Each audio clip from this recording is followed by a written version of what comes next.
So welcome. I'm hoping everyone can see my screen and we're ready to roll. Thanks so much for taking the time out of your day to join me in wandering around Europe on foot. And this is probably one of my favorite ways to explore Europe. I do like to cycle as well, I have to confess, but walking is incredible, and it's always about looking at the destination and seeing what the best activity is from my perspective. So, with UTracks, we have over 300 trips that include walking in them. So it's a lot to digest and a lot to get through on our website. So we do understand that. So the whole point of this is to just give you a heads up on how to choose your walking tour in Europe with UTracks and hopefully give you some inspiration along the way. Of those over 300 trips, we have about 270 of those that are self-guided and 40 odd that are guided. So there's definitely some different options for you when looking at walking trips in Europe. So today I'm just going to have a look at the difference between a guided and self-guided trips, what to look for in the grading and certainly the terrain that you'll be covering on a walking holiday. The destination, for many people, that's the key, the place where they first start. They want to go for a walking trip in Italy, but it's looking about which destination is going to suit you. And then narrowing it down through seasons, because there's some trips that simply cannot be walked during the winter, for example. There's a lot of different themes that we bring into our website, and you can see them on our website, but I'm just going to go through them, which is about the type of challenge that you're after, or whether you want to take it easy, whether you want to bring the family, those sort of things. Food and wine. I think food and wine, we can safely say, is included in all of our programs, but we'll touch on that as well. And what is included in a hiking holiday with UTracks, and what is a day in a hiking day look like? And so we'll have a look at that. Gear is something that's super important on any hiking holiday. So we're going to talk about gear and how to train for your hiking or walking holiday. And finally, I'll end with a few of my favorites, because I can't resist telling you a little bit about the trips that have really inspired me. But that'll be woven through most of this webinar, so that you can get an idea of the great walks of Europe, and certainly the ones that I've super enjoyed. So choosing whether to do guided or self-guided can be quite simple, because we have only a small selection of guided trips, and those are trips in areas that really lend themselves to having a guide. For example, on the Tour de Mont Blanc, we have international mountain guides that we work with, and they are just fantastic at imparting their knowledge of the trail, what mountain are you looking at, what valley, talking a bit about mountain culture and the different cultures between the different countries that are on the Tour de Mont Blanc. So having a guide's a real added bonus. And then on the Lurgavaga, for example, in Iceland, we also have some guided trips, and other guided trips include around in Croatia. We have some in the Picos de Europa in Spain on the Camino Norte, and a number of different Camino programs that we offer are guided. And that's to give a little bit more information to you as travelers and walkers, and also to bring together people in a group. And that works beautifully with people. But of course, being a guided trip, there are limited dates. And that's something that is really important to remember when selecting a guided or a self-guided trip. So why do we have so many self-guided trips? Well, simply because we can offer daily departures during the season.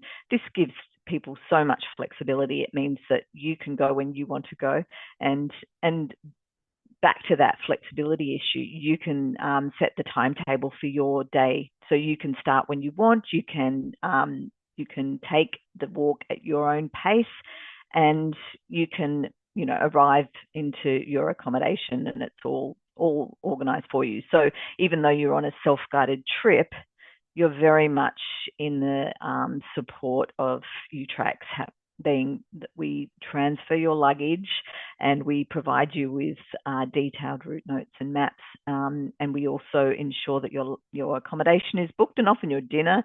And so these are all things that are important in any self-guided holiday, making sure you understand that you've got support behind you as you walk in country.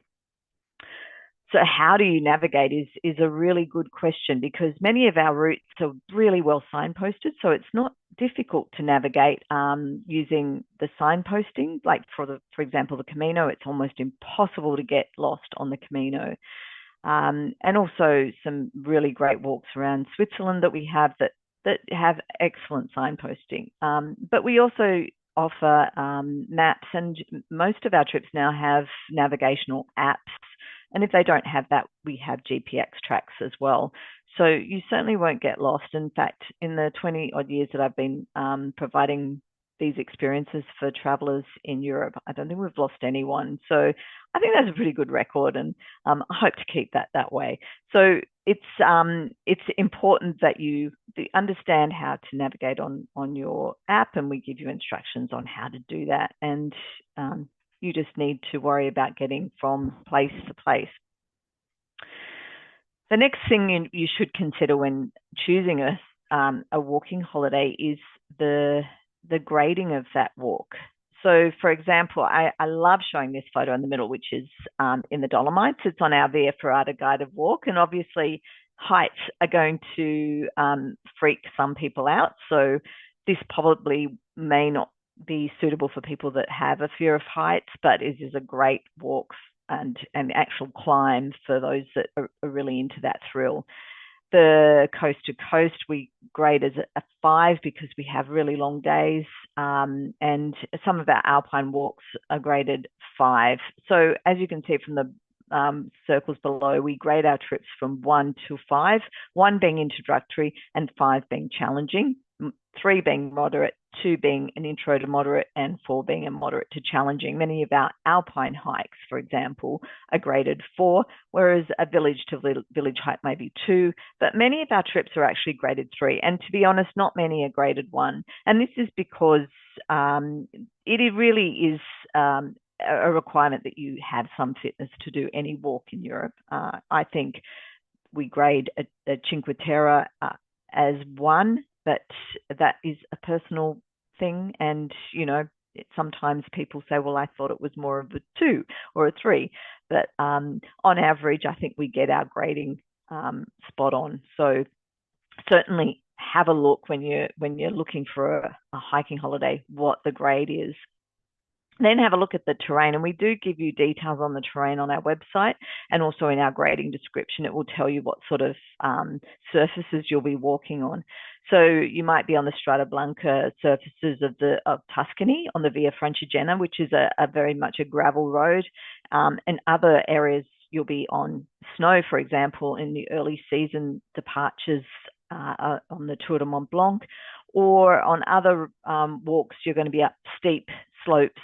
There's going to be potentially mud, tree roots, and it could be rocky. So if you are not comfortable walking on uneven surfaces, then you can either do some training preparation to become more comfortable on those uneven surfaces, or choose a walk that doesn't have as much uneven surfaces. But to be fair, most of our walks do have a little bit of uneven surfaces to a lot.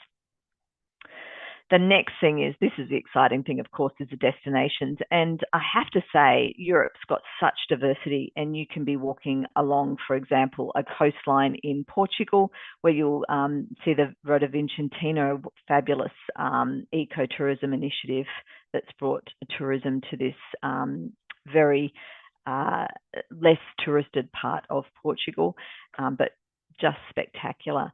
All the way across to Turkey's Lycian coast, which is down on the southern coast, and that is another great place to do some fabulous walking. Right up to the the Baltic Sea coast in Sweden and across to Ireland and its lovely peninsulas of the Dingle and Kerry, and up in the Scottish Highlands, where I think you see some of the best walking around as well.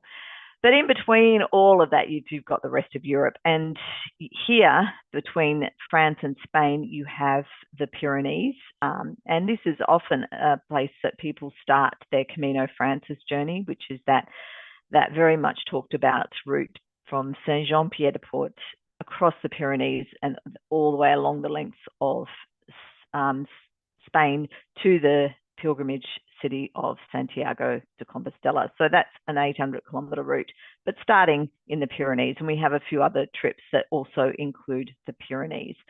Another mountainous area is obviously the Western Alps, which is covering around Switzerland, France, Italy, and Austria, and Germany is all included in parts of the Western Alps, with the highest peak being, of course, Mont Blanc. And that's being a really great focus point for our Tour de Mont Blanc walking holidays.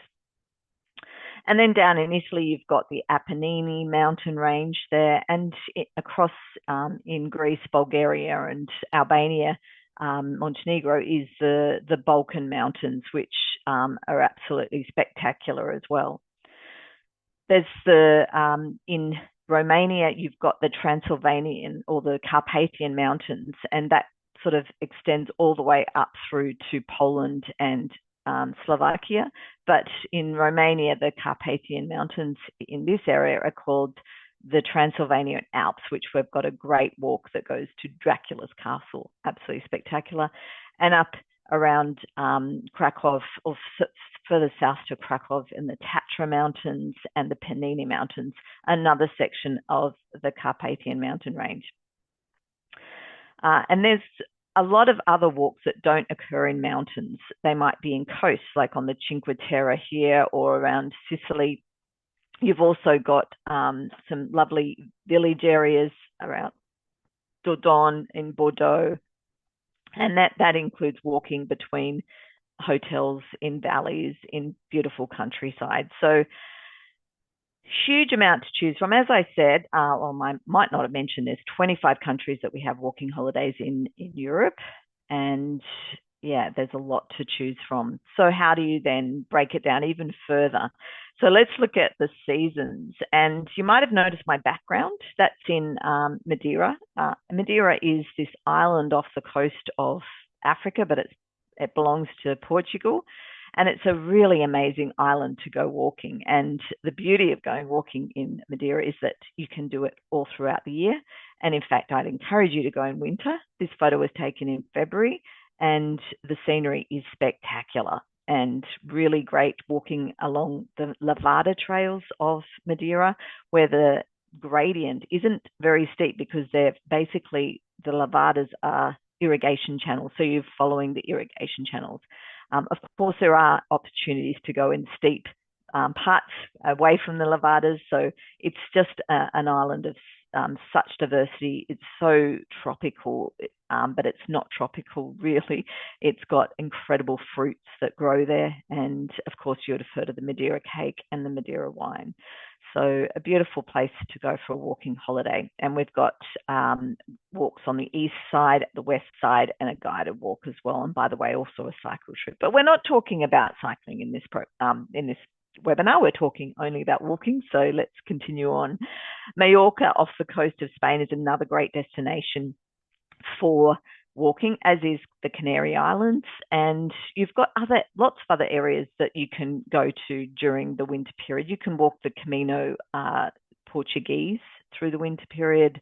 You can go to Provence. We've got a wonderful winter sun trip there, and the Piles Hills, which I just think are marvelous. So there are less options during winter. That's absolutely correct, but there are some really terrific options that you can embrace. Springtime is when things start to really bloom in Europe, and I think what is really important to remember is that the buds on the trees, the buds on the on the vines are only just starting. So you're going to experience less foliage than in the summer or the autumn, fall time, but you've got incredible wildflowers starting to emerge, particularly in the lowlands. So you'll see lavender, you'll see bluebells in Scotland, you'll see, some rosemary will just follow you as you walk along the Lycian Way in Turkey. And by the way, many trips we don't offer in the middle of the summer because it's just too hot. And Lycian Way is certainly one of those, and you don't want to be there in the heat of summer. It's a really great place to go for a walk. In fact, when I was on the Lycian Way, it was April. It was quite cool. There was still snow on the mountains that you could see, but it was just beautiful, and we still managed to do lots of swims. So go for sure in the springtime. Summer is a time of year that you can only do certain trips. So the alpine walks really can only be done from June to September. And this is because there's just too much snow on the peaks or on the trails. And you also have the accommodation is not open yet for the season. So it really is kind of a short 3-month season in the Alps.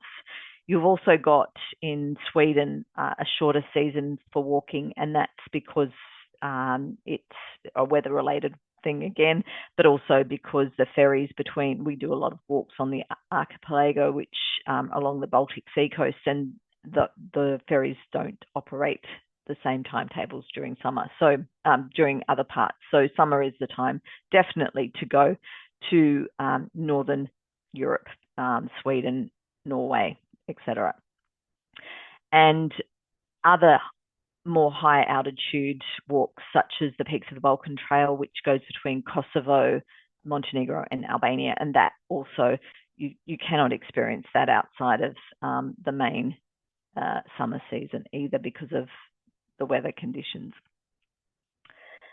Then you head to autumn or fall. And to be honest, it used to be that August was peak season for travel in Europe, and now September is absolutely the peak season. This is when the majority of people will be traveling to Europe, and so the cities will be very busy, and the walking trails will probably be a little bit busy too. So if you can push it through from September to October instead, you can still get fantastic weather, but you won't get as many people in the main cities and things, which you always need to use as your gateways to get to these fabulous walks. So the Le Puy Camino I did at the very end of October, and the foliage on the trees was spectacular. I have really, not experienced such beautiful autumn leaves. It was wonderful. And it was a great time to walk there. It was frosty in the morning, but it was fabulous during the day. And then it is also at that time of year, late September, October, you're getting the mushrooms and truffles season. So you'll find lots of different mushrooms in the forests, and it is truffle season. So you could weave in an experience hunting truffles with the truffle dogs. So it's a really nice time to visit then, and also the harvest time. So you're seeing the wine harvest happen September, October time, depending on where the vineyard is. So a lot of activity in the fields during this time, which lends a different dimension to your walking experience, that's for sure. So then once you've sort of narrowed down the type of trip you want, then look at what you want out of your walking holiday. So a lot of people go on a walking holiday for self-reflection. They just want to have a time where they can just detox from their life and have a truly unique experience. And doing a long distance walk has so many great healing properties. You can also get that sense of achievement when you see on a map the distance that you've walked. And these trips that I've highlighted really showcase that sense of achievement and that sense of doing a long distance walk. And Europe does the best long distance trails. There's some pearlers out there. Full Camino, it's got to be up there with one of the best long distance walks you can do. It's such a spiritual walk. You'll never walk alone if you sign up to do the walk by yourself. You'll be always with other people. And or you can just choose to walk alone, of course, but there will always be someone to talk to. So we do this as a 36-day trip, but no one ever does that as a 36-day trip because they usually add in rest days. So Pamplona might be a day you might chill out, or Leon, or even Sarria, and having a day or two at the end in Santiago is really a special thing to do as well. And you might want to then continue on to the coast. So a big long trip. I think our longest walk is 40 days, and that's on the 56 days. So with the Camino Norte is like 40 days, so it's a really bit longer than the full Spanish. You've also got the Portuguese Camino that's taking you from Lisbon all the way up to Santiago, and you've got two routes to choose, either the coastal or the inland route. And then you've got the coast to coast in England, another great sense of achievement walk that can be done in 15 days, which is 13 days of actual walking. And that is, you'll be walking between 25 and 35 kilometers a day. And that's pretty typical on these long distance walks. Some days will be shorter, but, they're typically around 25 kilometers a day. And the Via Jacobi, which is it's not new, it's been there for a long time, it's new to us. It's a walk that takes you from Lake Constance in the the eastern part of Switzerland, all the way across Switzerland, ending in Geneva and on Lake Geneva. So that's another one of those trips that will showcase the whole of Switzerland. You'll see so much in that 21 days and get that incredible sense of achievement that you've walked literally across Switzerland. So if you've got the appetite, I think, and the time, obviously, then certainly those trips are well worth it. But if you want to tone it down a bit and not do as long a day, we do have what we call our ramblers, which means that it's covering the same trip, the same route, but you're doing it in a slower way. So you might be walking only 15 kilometers a day, and you can either choose to walk slowly, or you can walk at your same pace as you would have for another of our standard walks, but then get to, say, San Gimignano and have time to go for a wine tasting or go up and walk up the towers. So there's that time in the day to really explore. People that don't want to necessarily spend all day walking for their whole trip can choose these ramblers and get a slower toned down version of our regular program. So definitely the ramblers is one to look at if you're keen to extend that. And the taste of, which we've just introduced in the UK, and it's really, I'm really excited about these taste of programs. They're typically about 6 days in length, and they give you a taste of walking on these really exciting trails in the UK. But it also extends beyond that to museum visits and, taking a boat ride, having a day off to go to the spa, or, lots of different options that you can include in your experience. And so if you just want to have a little bite-sized version of one of the longer trails, then certainly those taste of programs are super. Our mainstays that sell really, really well and are really, really popular are because they're so amazing. So our Mont Blanc guided hike is just a terrific way to experience the Tour de Mont Blanc. You're with a guide, you're with a group. Usually you've got mules carrying your luggage, and you walk between refuges and mountain hotels. And it's just a fabulous experience. You get to taste the different cuisines as you walk around. You're with a group of like-minded people, and we have weekly guaranteed departures. So it's easy to book, and that's 1 week in your holiday to Europe settled. And you will, honestly, that will be the highlight of your trip to Europe. It is just amazing. Another really popular trip is the Sarria to Santiago. That's the last 100 kilometers. Well, it's actually a little bit more than 100 kilometers, but it's the last 100 kilometers to Santiago. and this is in Spain, and that means that you can qualify for your Compostela certificate. So something that's really important to a lot of people is to get that certificate. But if you don't do the last 100 kilometres, you do another section, you can still get your pilgrim passport and have it stamped along the way.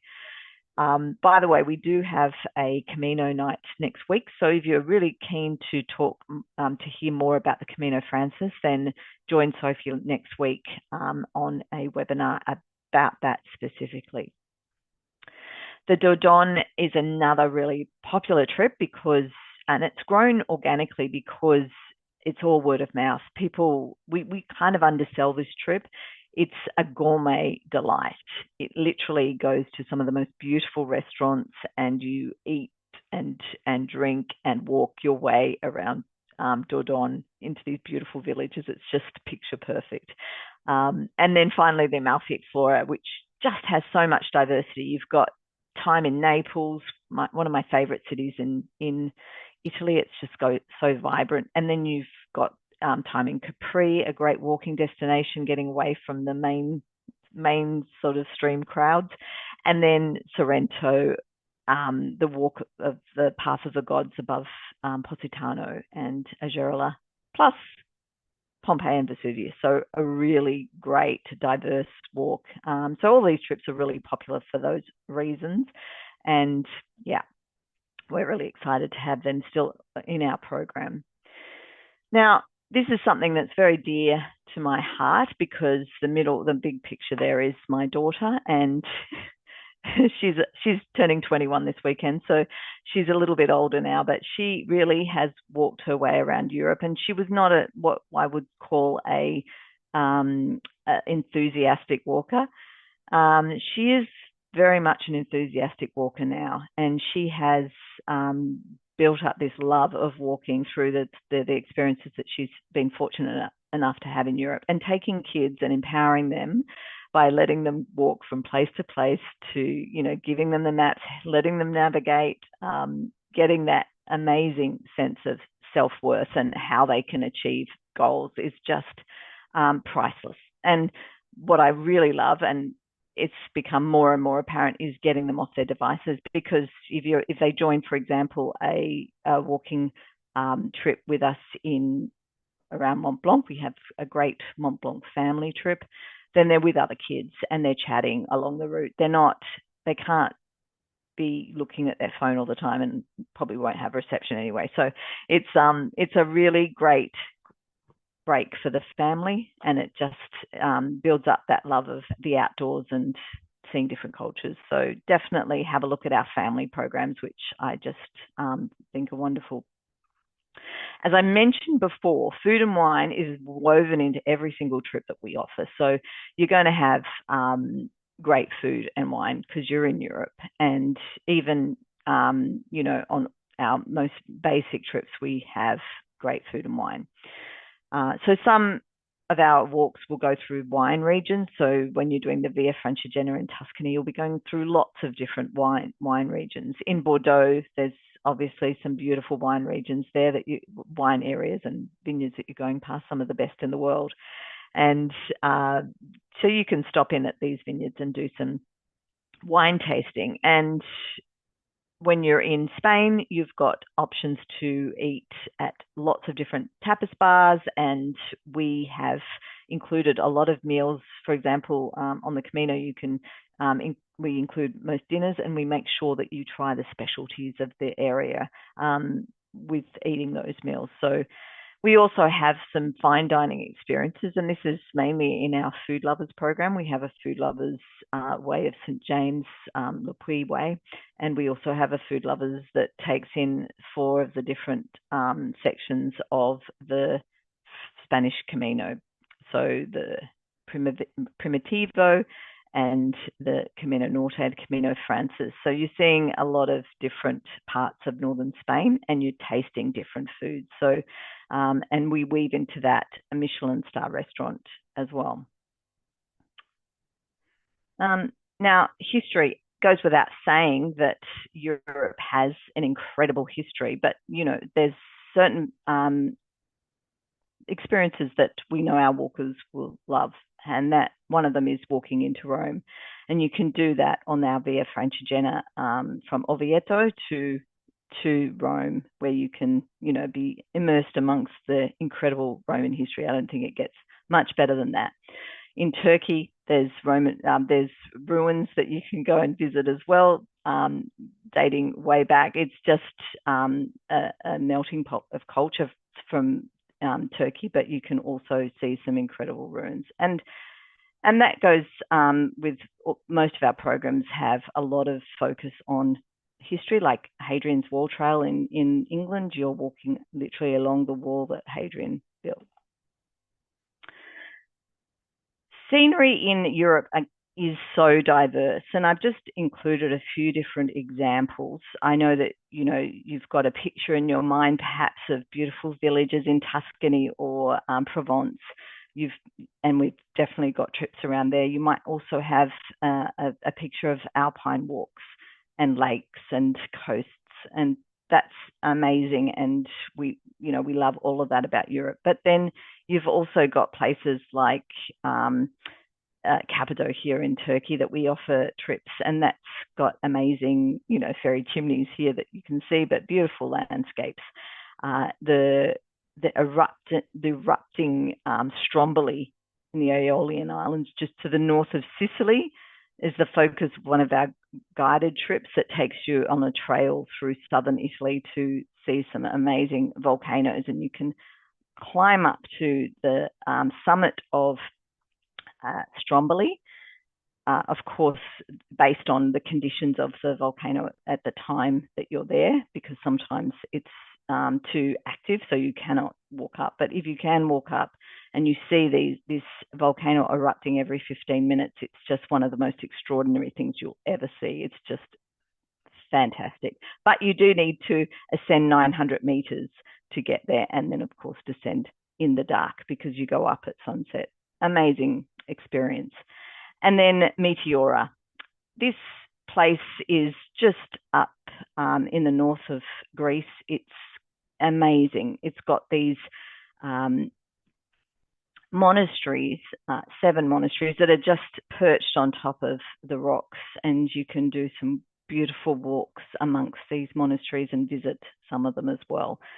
It's such an incredible landscape, and I think anyone going to Greece should go to the islands, because the islands are amazing, and we've got some beautiful island walks, such as in Corfu, and Naxos and Santorini. But go up north and see these beautiful monasteries in Meteora. It's just extraordinary. So on one of our self-guided trips, we include luggage transfers, and that can be by vehicle, or if you're up in the mountains, it could be by mule. And then we also include hand-picked accommodation. Accommodation is so important in any holiday, and we really understand that at UTracks. And so we choose the accommodation that suits the trip that you're on. So it may be, you might be staying in these agriturismos in Tuscany or a Parador in Spain, or if you're in a city, you'll probably be staying in a 3 to 4 star hotel. And we have options in our trips to upgrade, and I'll talk a bit more about that. But a lot of the trips, the accommodation that we provide, even in the lower categories, is just fantastic, and they often have fantastic restaurants as well attached. So breakfasts are included, and this is again very diverse. It can be just a pastry and coffee in Italy, all the way through to a full English breakfast and buffet and in the Germanic regions as well. And we have a local contact. So you've always got someone that you can contact if there's a problem on the trip, and that's so important. Usually we don't have issues, but occasionally, if your luggage hasn't arrived, you've got someone that you can call, or the reception at the hotel can call for you. So a lot of our trips also have sections that are done by private transfer, and that's only usually where there's no public transport available. And our guided trips, we usually use private transfers. And as I mentioned before, you can upgrade on many of our trips to upgrade accommodation, and that is, instead of staying at 3-star hotels, you'd be staying at mainly 4-star hotels. And that's something that we've woven into many of our trips. Dinners are often included, but if they're not, we'll provide you with some suggestions of restaurants that you can go visit. But often, particularly in those towns where there's really not many restaurants there, then we usually will include dinner in the package. So that works really well. And a lot of our trips include tastings, and I don't think you'll ever forget the Beaufort cheese that you try when you walk around to the Tour de Mont Blanc. It's just superb. So you might have tastings of cheese, wine, olive oil. It depends on the program that you're doing, but there's definitely lots of things that we interweave into the trip to make it even better. Accommodation can range from quite basic on our alpine walks. You can be staying in a mountain refuge, which may have twin rooms, but it may be just dorm rooms with shared bathrooms. Then we have B&Bs, which often are very high standard, but they may have a table for dinner each night that everyone sits at, which works really well. And then we have hotels, and we choose those. If you're traveling in summer, we try and have hotels that have swimming pools or places to relax at the end of the day. A typical day will start with breakfast. Then you'll head up on the trail, and meanwhile your luggage will be left at the reception, and the luggage transfer person will pick up your luggage and take it to the next hotel. So all you have to do is go out there and walk from one hotel to the next and enjoy the day. You might stop for a picnic lunch, or you might have lunch in a piazza and it just soak up the atmosphere. And then when you arrive at your hotel, your luggage will be there for you. You can have a shower, you can head out and experience the town that you're in.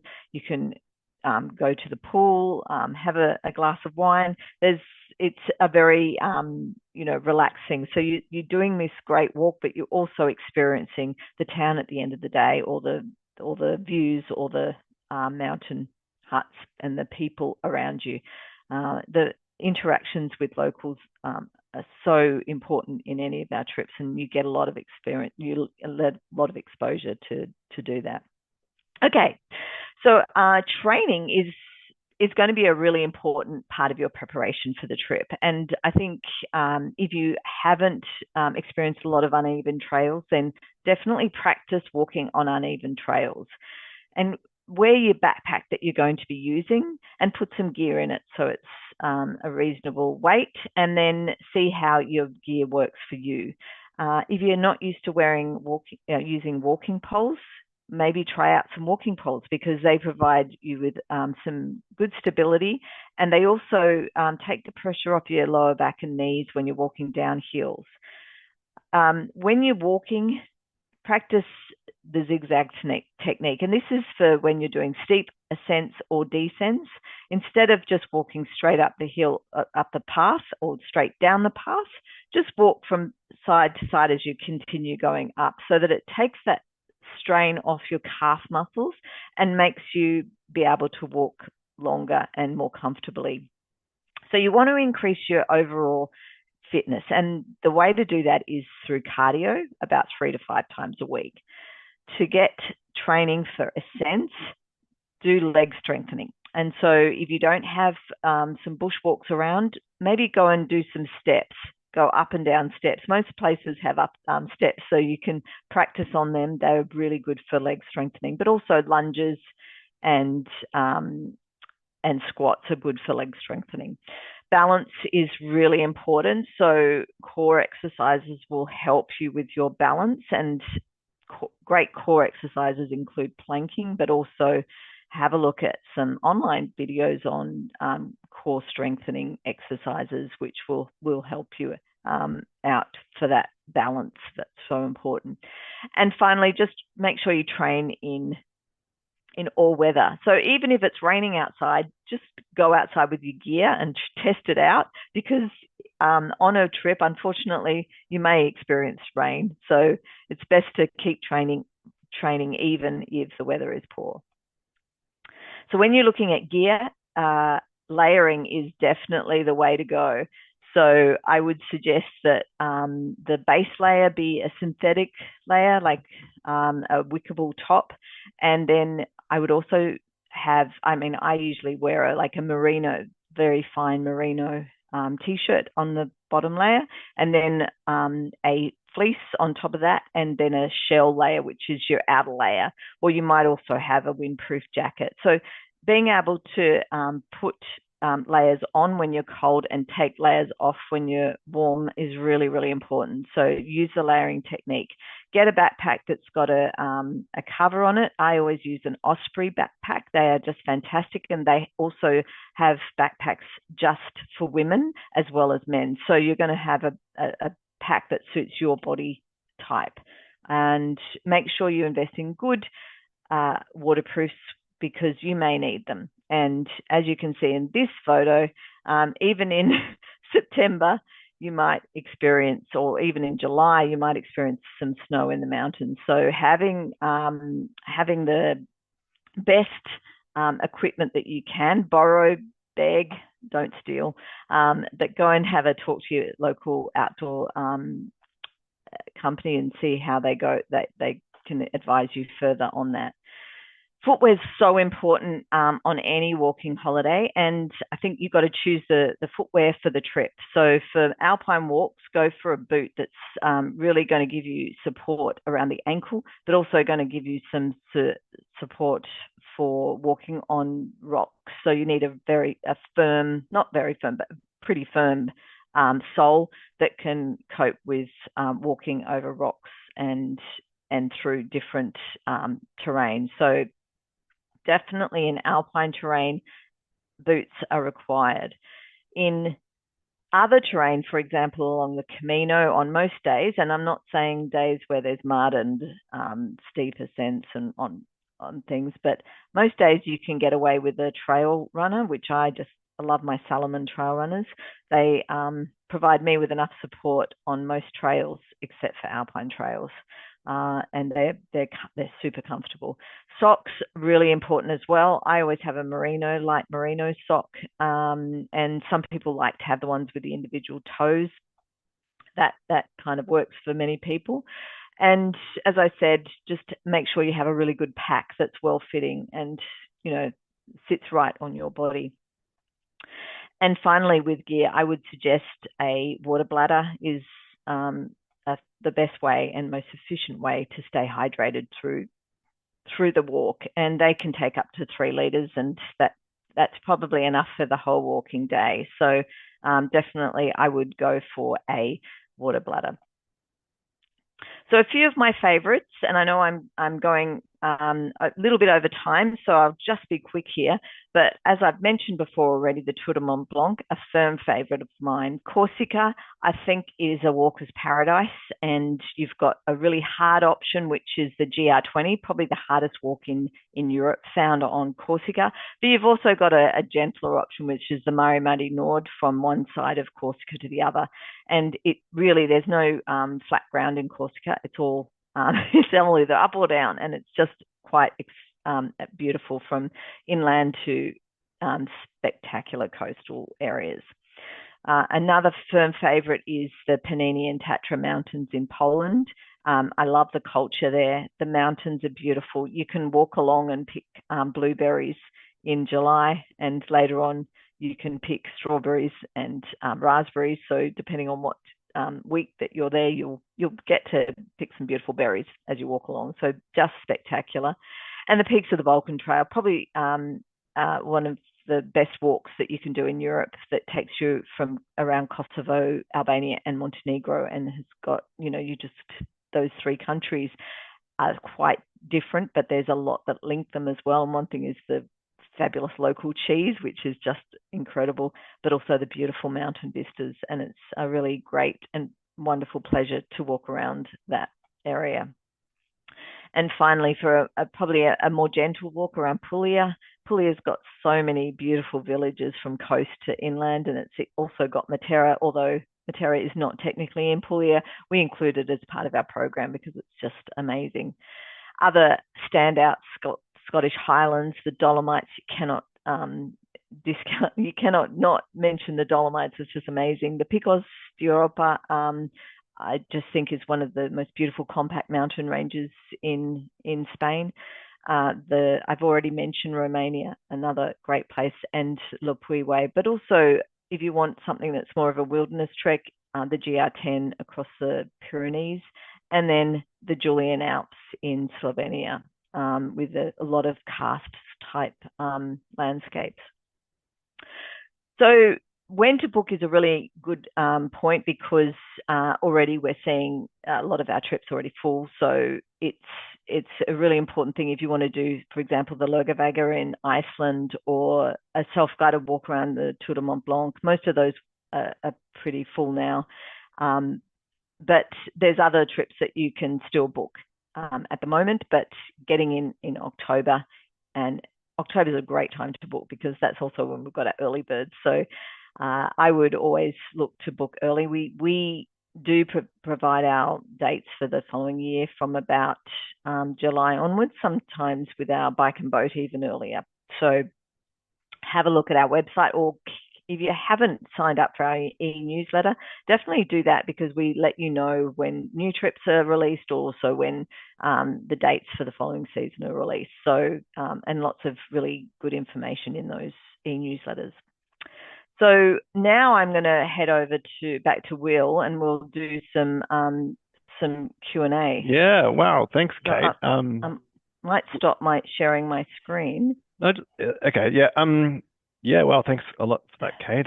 We'll forgive you for running over, because I can just hear the passion through your voice, and how you'll just love all these different walking trails. And what they say about traveling is that the more you travel, the more places you want to go. So I think you've just inspired us all to keep on traveling and finding new tours and places. It's so true, Will. True, Will. Yeah. You think you've traveled a lot, and then you continue traveling and you realize there's so many places still to go. There's lots of walking trails, that's for sure. Absolutely, yep.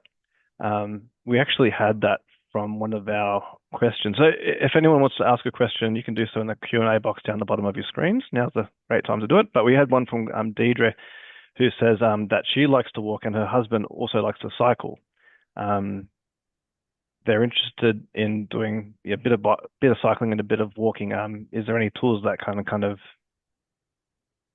they can compromise and do both, maybe? Yeah, well, look, we have one in the Austrian Lakes district, which is from Innsbruck to Salzburg, and yeah, that combines walking some days and cycling other days. So I think when you're in the Alps, you can cycle along the valleys, but you still want to get up into the mountains. So that trip really does a great combination of walking and cycling. And we also have a program that does a bit of walking, a bit of cycling on the Camino. So cycling those sections that are a little bit less interesting, perhaps, and walking those sections that you just want to spend a bit more time in. Yeah, there's actually a link on our website that says multi-activity tours, so you can actually find those tours that do both. Like there's lots of trips that do that. So we'll help you out there, Deidre. Another question was a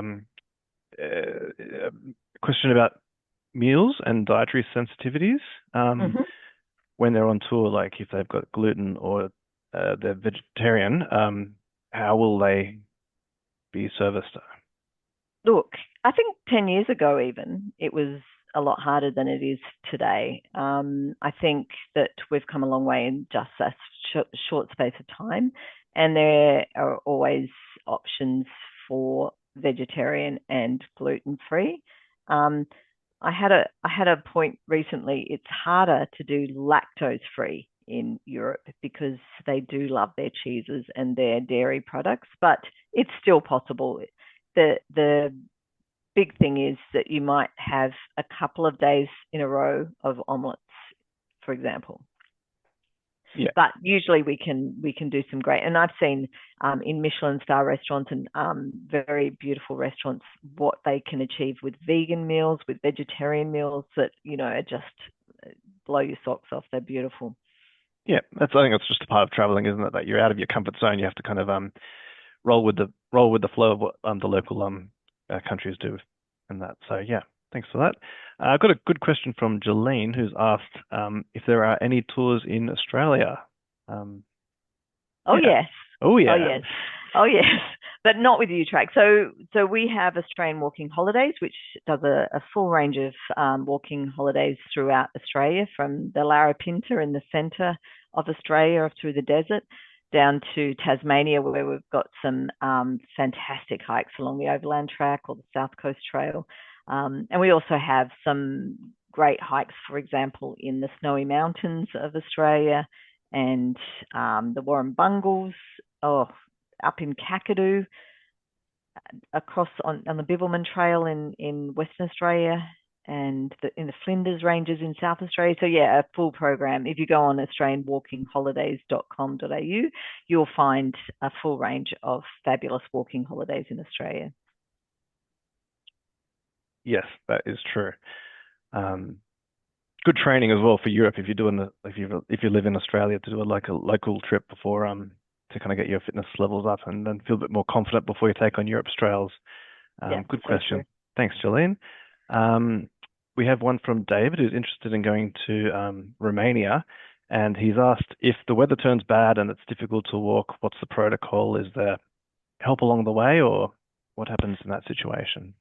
So we have on that trip in Romania, we've got really good network. I mean, a lot of the transfers that you do on that trip in Romania are private transfers.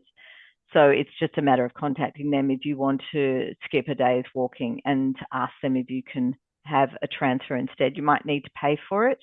And that goes with a lot of the transfers that we have. At some places, you can just simply jump into the luggage transfer vehicle, but it depends if they're licensed to carry passengers. So if you're stuck and you don't know what to do, we've got that local contact that can be that you can call, or often we deal with this in our pre-departure information and give you clear instructions as to how you can take public transport or get a transfer. Yeah. Thank you. Cool. I think if there's any more questions, you can just write it in the box. But otherwise, we just got our last question now, and it's from Brad, and he asks, "What's the typical age of a UTracks traveller? Do you expect to be walking with is there like a stereotype or something like that, or?" Look, it depends on which trip. On our alpine trips, typically the age ranges from 20 to 60. So quite a broad range on alpine trips. And we also have family, so you can have kids as young as 7 joining those trips. On our food lovers, it's probably from 40 to 70. So you've got an older age group, and we even offer a trip just for seniors, and we call it seniors, and it's up to you to choose whether you're a senior or not and join that trip. But yes, it basically slows down the pace a little bit to smell the roses and enjoy the experience of walking along the Camino. But yeah, look, we typically there is a broad range of ages. I think one of the key things is that everyone's got that love of walking, and it brings like-minded people together, and that's just a pretty wonderful thing. That is so true. We've actually had a few 80 plus walkers who would put a lot of 20-year-olds to shame. So it's age is nothing but a number. Yeah. And a good question from Francis, who's asked, there are many tours for solo travelers. Yeah, look, a lot of our trips are for solo travelers. Some aren't because, for example, a self-guided trip that's in an area that we don't deem safe for one person to be walking alone. We'll have a minimum of 2 required, but a lot of our trips are for 1, and that's because you'll be with other people, or we group people together. But our guided trips, if you really don't want to be walking alone, is probably the way to go for solo travelers. You will need to pay a single supplement unless we've got the opportunity to match you up with someone of the same sex, but that's it's usually that you would pay a single supplement because you're using a room to yourself rather than twin share. Yeah, Fantastic. Oh, thanks for that so much, Kate. I hope everyone's enjoyed listening to our webinar. I hope it's been enlightening for everyone, and I hope it's been inspiring as well because we have over 500 active tours now, walking and cycling and boat-based tours. So if you'd like any further questions, please do get in touch with our UTracks team. We're more than happy to help you out with those questions or lead you in the right direction if you're looking for a certain trip. But yes, that kind of ends the evening. So thank you and good night or good day. Thanks so much. And yeah, look forward to seeing you on the trails.